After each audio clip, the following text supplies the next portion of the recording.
Olá pessoal, este é o canal do Grupo CIF Brasil, o canal da Tropa da CIF. Sejam todos bem-vindos e hoje é a parte 2 desse exemplo de impugnação do uso da tabela da SUSEP. Nós terminamos o vídeo anterior explicando sobre, dando essa justificativa legal para a extinção do uso da tabela da SUSEP, mas eu vou continuar aqui, a gente tem o texto completo, eu fiz algumas.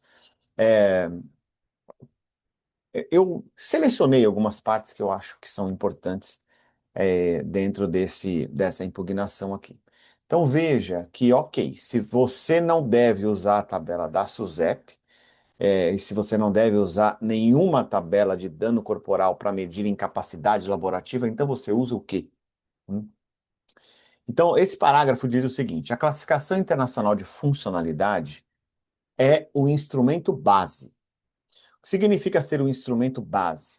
Significa que a classificação inteira sozinha, ela não é o instrumento, porque ela é um instrumento extremamente complexo. Para quem não conhece, vou pegar aqui, a CIF é um livro, certo? Que tem mais de 1.400 categorias.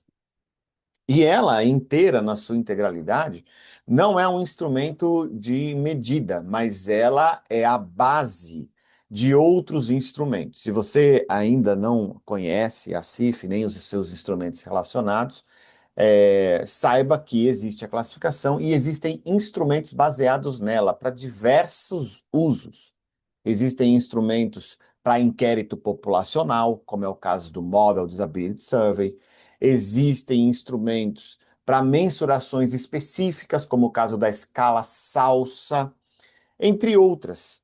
E, no caso de medida de incapacidade laborativa, também existe uma tabela baseada na CIF, que é a tabela ESC, ou SCAPE, do inglês.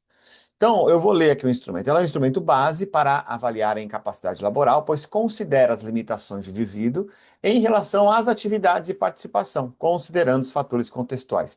Isso significa que o exemplo que eu dei no outro vídeo, essa aqui é a parte 2, tá? Se você não acompanhou a parte um, vai lá na parte um, vai lá no primeiro vídeo, entra lá, assiste a parte um, depois você volta aqui.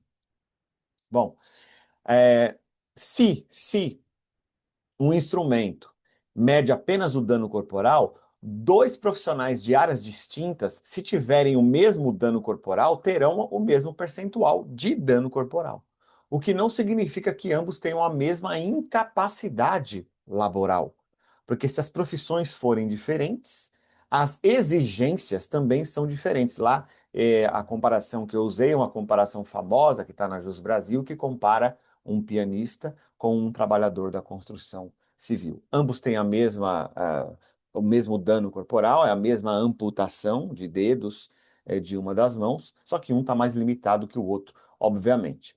Veja que instrumentos baseados na CIF não consideram apenas o dano corporal, mas os instrumentos, no caso a tabela ESC, considera as atividades do trabalho para o qual a pessoa está inabilitada ou tem dificuldades em algum grau de realizar. E ainda considera o contexto, portanto, ela foca naquilo que é real. É isso que acontece com instrumentos baseados na CIF, que tem uma modalidade, uma abordagem biopsicossocial. Tá certo? Então, aqui, ó, como sempre acontece, né, a tabela da SUSEP acaba sempre subestimando a incapacidade, porque ela coloca como equivalente um dano corporal com a incapacidade laboral, o que é uma estultícia, uma tolice, né? Então aqui tem alguns tópicos, né, da fórmula da tabela aqui, ó, da fórmula da tabela ESC, e o percentual real para esse caso foi de 33,33% e não 7%, como estava colocado ali anteriormente, pela tabela da SUSEP. Então, com a CIF, nós chegamos no 33. E aqui eu quero mostrar para vocês alguns quesitos, né, que você pode colocar ao final da sua impugnação. Eu selecionei alguns, né, e vou ler para vocês. Discorra sobre o impacto clínico da restrição da dorsiflexão e do bloqueio, da inversão e eversão do tornozelo esquerdo, na execução das atividades laborais típicas do reclamante, analisando o caso à luz das demandas físicas exigidas. É óbvio, né? Você não precisa da CIF para saber disso, mas a CIF ajuda a esclarecer que essa é a necessidade de mensuração. Justifique a adoção da tabela da SUSEP em vista da sua revogação, né? Você está usando algo que não deve, ela nunca foi criada para isso, ela não foi criada para medir incapacidade laboral, né? E agora muito menos, porque a circular que a mantinha viva foi revogada. Justifique o uso da tabela da Associação Brasileira de Medicina Legal e Perícia Médica para fins de avaliação laboral diante do expresso impedimento constante no próprio instrumento, demonstrando como eventuais limitações do reclamante poderiam, por essa via, ser adequadamente quantificadas. A própria tabela, essa tabela, diz que ela não mede incapacidade laborativa, ok? Olha, basta ver o título, né? Uma tabela de dano corporal.